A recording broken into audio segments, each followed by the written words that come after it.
Welcome to the FMCG Guys, the podcast that dives into the innovation, strategy, and trends shaping consumer goods and retail in Europe and beyond.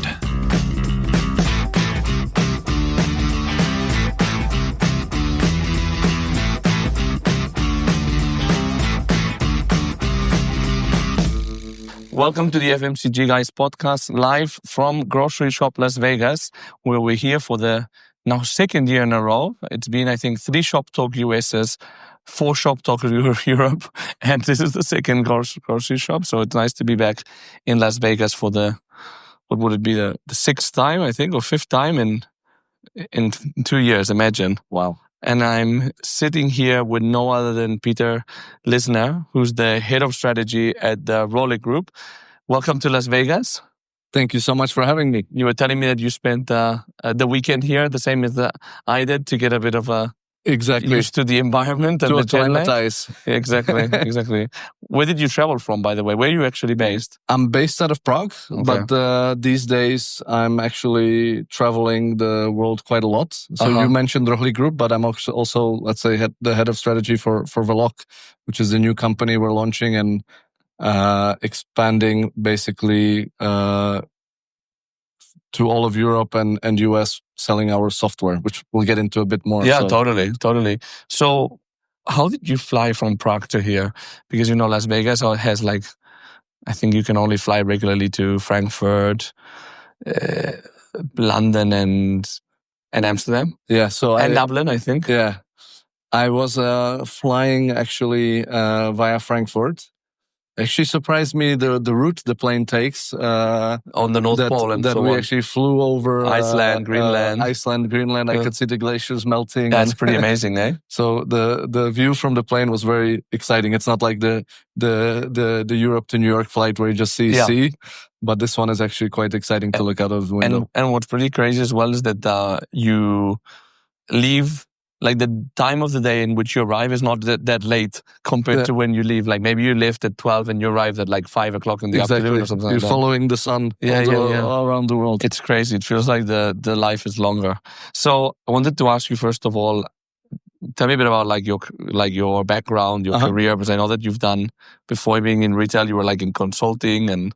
Uh-huh. Are you Czech as well? I'm Czech, but actually I had quite an interesting background growing up. So I moved quite a lot growing up. So I lived actually in 6 different countries.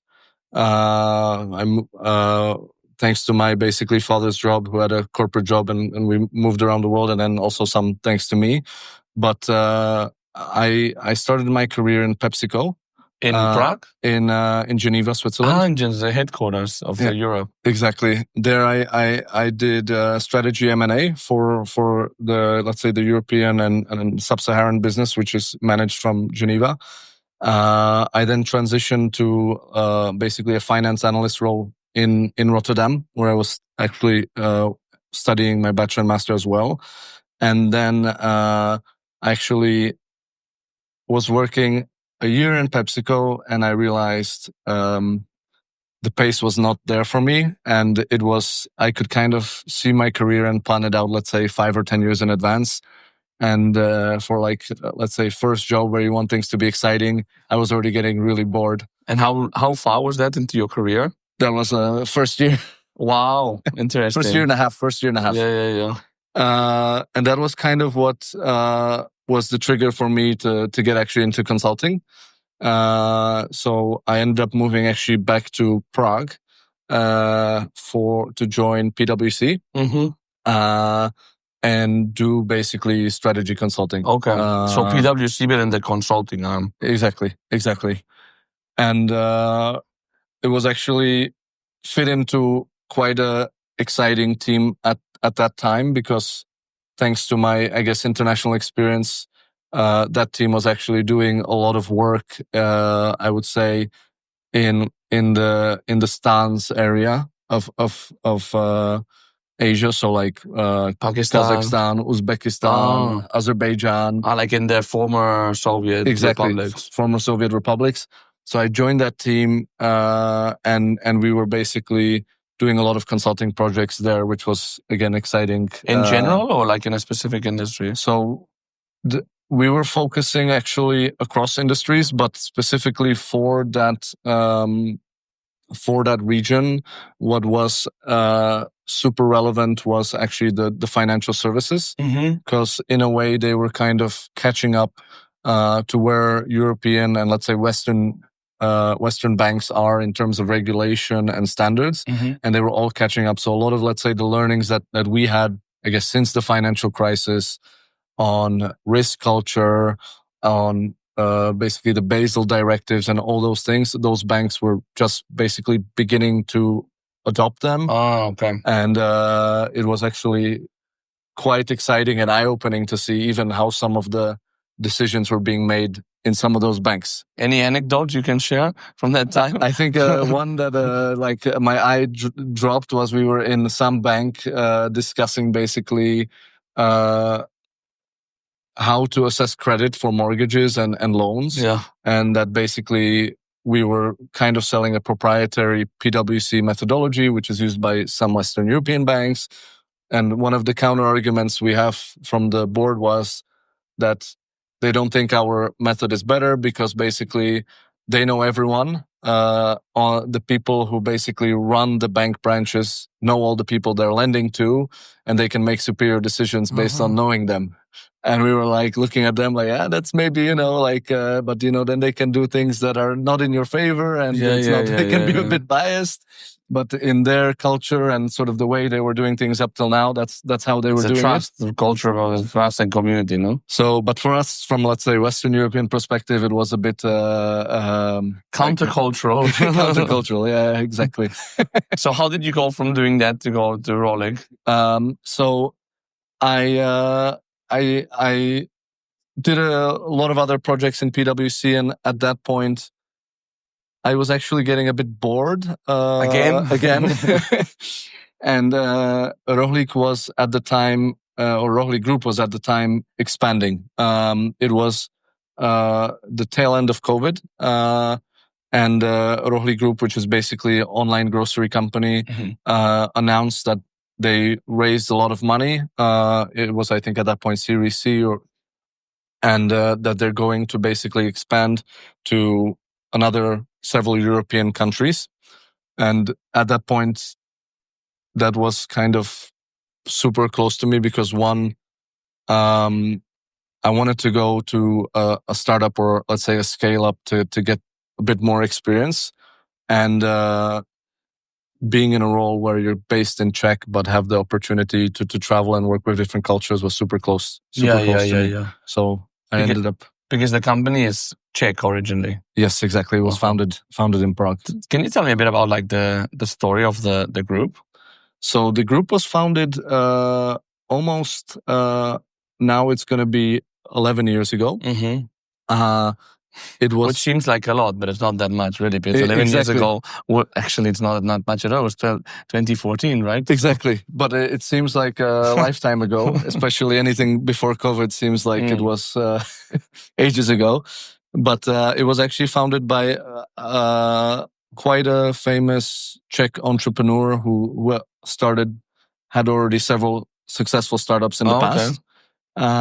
And it started in Czech, where it became notoriously, I would say, popular and with the Czech demographic, and then expanded into Hungary.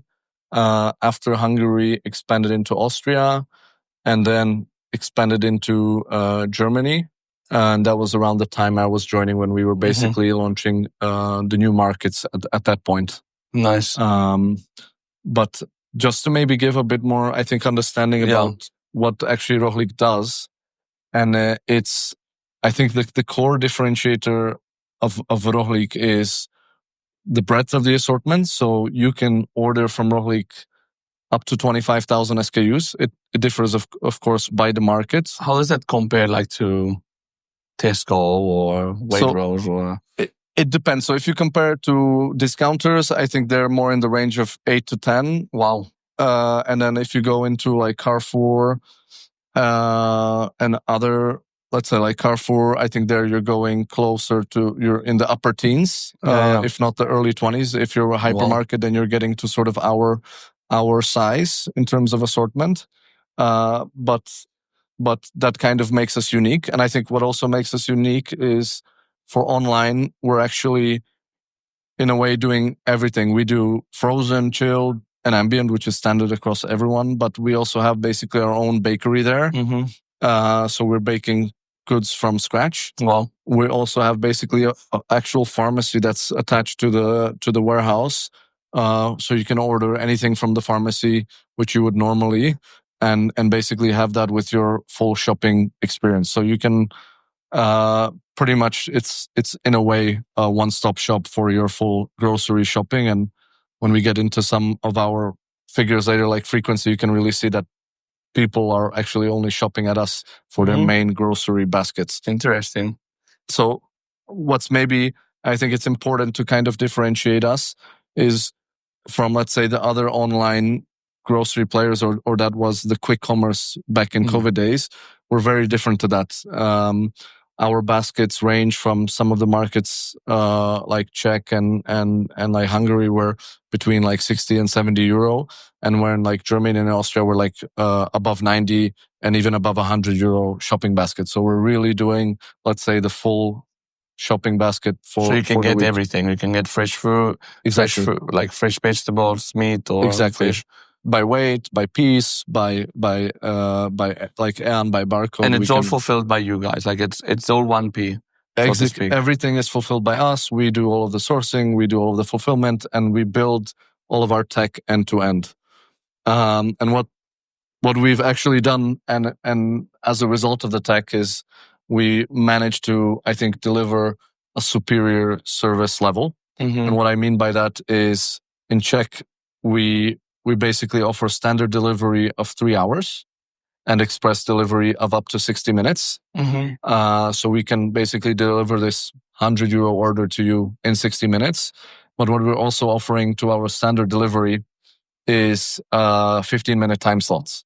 So if you want your order between, let's say you come home from work at 6 o'clock and you want it between 6 and 6:15. We will deliver in that small time slot. Instead of like being a 2-hour time slot, then exactly. So you have to plan your day around it. With us, it's kind of we're going to deliver in that time slot, so you don't need to really plan your day around us. Yeah, totally. No, that's great.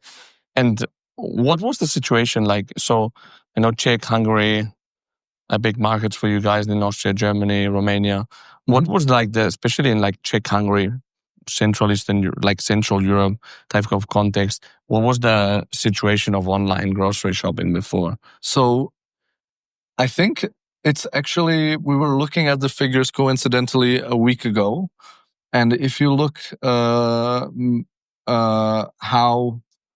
the penetration of grocery online is for, let's say, Czech Republic, it's really surprising because Czech Republic at the moment has surpassed even France in terms of online grocery penetration. Typically, like the Western European markets were the most advanced with online, like England being one of them. And France with the drive as well. And France, exactly. But recently, basically, Czech has surpassed that. And the reason for that, I believe, is just because Rohlik kind of was the, let's say, the company that kind of set the benchmark on how online grocery should be in terms of quality and service level. Yeah. And which makes the adoption easier, no? Which made the adoption a lot easier and actually made us, I think, accelerate the whole adoption of online grocery. Yeah. Which I honestly think that as this happens across Europe, like in Spain, we can see also service level increasing quite a lot. I think the adoption will increase, which is kind of, for me, I sometimes see that traditional retailers don't want to invest in online grocery because in some places they say, it's not growing, it's stable. But if I think you don't invest, it doesn't really grow, or it grows at a much slower pace. But if you push the market to adopt and you come with a really good proposition like we do and service level, then you can actually essentially even force the market to change. No, very interesting. I mean, and was along these lines why you decided to go into Germany? Because Germany, it's like famously a difficult market. It is. For a number, size, culture. Walmart famously failed there, for example. Yeah. Was that the idea that you saw like some low-hanging fruit in terms of like e-commerce or? So I think the first reason to go to Germany is basically the size. Yeah. It's such a big market that you cannot avoid it. The size of the opportunity there, when you compare it to Austria, Czech, or even Hungary, it pales. Because Hungary is what, 15 million? Yeah, Germany is like 100, no? Exactly. So, and the purchasing power is like double at least. is amazing. The labor rates are also much higher, which makes the model a bit more difficult. But for us, we basically saw it as an exciting way to reinvent grocery in Germany. Mm-hmm. We didn't essentially have any competition when we moved in at that point. Wow. I believe to a certain extent, the only other real competition we have there is Picnic, but I would not even consider them competition because I think we're kind of in different markets per se. They're doing the milkman model. We're doing and focusing more on, let's say, the area that's outside of the city. Whereas we're focusing more on the affluent city and delivering much quicker and accurate. So I think we're both in online, but we're not necessarily competing. And when you look at kind of what we do, when you compare it to the traditional retailers that try to offer online, where we're light years away. So we're kind of positioning ourselves and growing at quite a rapid pace to succeed in that market. Yeah. And in the different markets that you have like different. If I went to your website before, and you have different banners. Yeah. Is that like in one country or a couple of countries you're Rohlik, and then in the other countries you have a different name? Exactly. So it started actually from the beginning that because what we focus on is super hyper local produce, and we also want to work locally with the farmers. We want to create hyper-local brands. Got it. So that was the logic and the reasoning at that point. So we have like Kifli, which is like in Hungary, which is a famous roll for them. Even Knusper is actually as well another like roll of bread they have in Germany. What does Rohlik mean? And Rohlik is basically, it's like a traditional roll. It's like Is that the logo? Exactly. It's like a mini baguette, I would call it. We'll leave a link in the show notes to your website, by the way. Yes. So that people can go in and have a look. So we try to hyper-localize the brands. Very cool. Yeah, makes sense. Because I was going to ask you as well, like, so in terms of your assortment, you have a lot of local stuff. Do you also sell like products from like the big FMCGs? So we do all of it. We do everything basically from discounter products. So let's say your entry-level products to your mid-tier, your FMCG. And then for us, which is, I think, our differentiator is this high-tier products, which is your, let's say, farmers, vegetables, high-quality beef from the local butcher or the local farmer. We work with, let's say, the best bakeries in town. And we have deliveries directly from their bakeries into our warehouse. So that kind of assortment is our true differentiator. And I think that's kind of the beauty of our model, is that basically they can actually work with us and still develop, still bring us this high quality assortment. Whereas if they go to, let's say, a larger retailer, like Tesco or whatever, they won't be able to do that, let's say, scale and keep the quality. Whereas with us, we're still able to kind of achieve that for them. And likewise with, let's say, the farmers, we're doing the same. And how can you like achieve that level of granularity? Because it sounds like it's like very like detailed, even like selecting the right suppliers for meat, for vegetables, and so on. It's time consuming at least. Is that through technology? How have you cracked that? Because there's like a whole curation work here. Exactly. Look, I think it goes down to our commercial team and the great work they do in terms of assortment selection and negotiations. And I think we have quite a strong commercial strategy that backs that. And I think also quite I would say, a strong culture around great food and eating well and basically having the best assortment. And I think it kind of is supported by technology as well to make sure that we're following the latest trends, making sure what people have. And what we're also doing is we're listening to the customer. I think that's super important, should be mentioned. I think if you actually write to our customer care that there's a product you really want to see on Rohlik, we'll probably list it for you. And that's typically something we do. So we always listen to the customer and we try to give the customer what we want, what they want. And that for us, I think is the key to success, is being customer obsessed. And how are you tapping into the retail media craze? We are. I think for online grocery, retail media is a huge opportunity. Our website, basically, not only our website, our delivery vans, our pickup points, our bags. We have a lot of basically real estate we can sell. And the beauty of retail media for grocery, it's basically going directly into your unit economics. So you just need a couple sales guys, and then you can basically get the retail media revenue, which is directly going into your bottom line.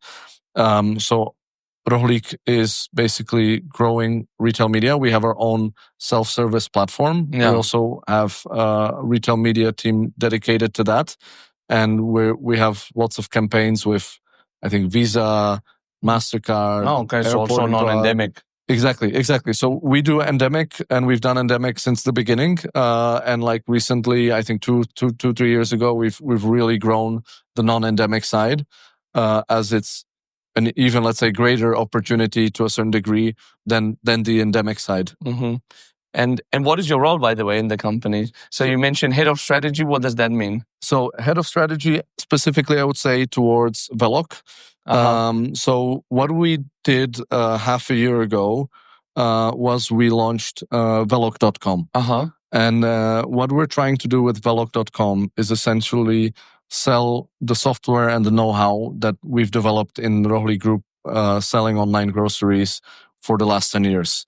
At the moment, we're the biggest online retailer or online e-grocery retailer in Europe. We closed 1.1 billion in revenue, and we're still growing over 30% year over year. And we have NPS scores of above 90 in all our markets. So I think we're delivering, we're growing really well. We're delivering a great proposition. Customers like it. And I think the last point to mention is we run the most amount of automated warehouses with using AutoStore technology in the world. Yeah. I think the only other player that is coming close to us is actually in the US, HEB. But we're the ones that are running at the moment the most. So what we've decided is basically to license and sell our technology, which we've actually developed from the beginning of the Rohlik journey end to end. So everything basically from the website or the app you see to the fulfillment center technology we have to the last mile tech we have is something we've developed end to end. And what we've decided right now is to essentially package it and sell it to other retailers looking to be successful online. And what are the, is that what you're mainly here in Groceryshop? Yes, exactly. To connect with other retailers, understand where they are in their in the journey. So we actually attended Shop Talk in Barcelona. Yeah. And there we started with our, I would say, European expansion. We got to meet a lot of exciting retailers there who are right now tackling online grocery and trying to improve, especially, I think the complexity for them is actually fulfillment. And there's not that many options on the market. So we started in Europe. And now basically here in Vegas, we want to get some market traction with the American grocers. Totally. So, well, I hope you enjoy the week. It's been fun to meet. And I'll leave your name in the show notes as well. If anyone wants to learn more about you, learn more about Rohlik Group, they can get in touch, no? Cool. Super. Thank you for having me. Well, thanks for the listeners, and we'll see you in the next episode of the FMCG Guys. Have a nice one.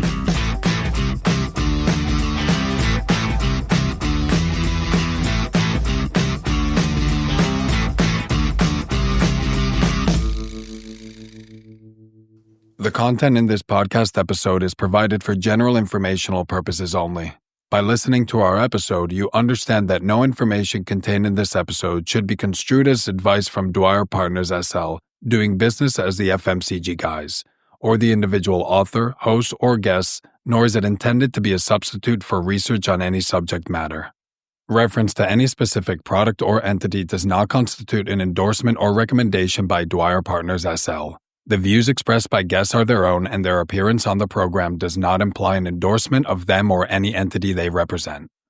Dwyer Partners SL expressly disclaims any and all liability or responsibility for any direct, indirect, incidental, special, consequential, or other damages arising out of any individual's use of, reference to, or inability to use this podcast or the information we presented in this podcast.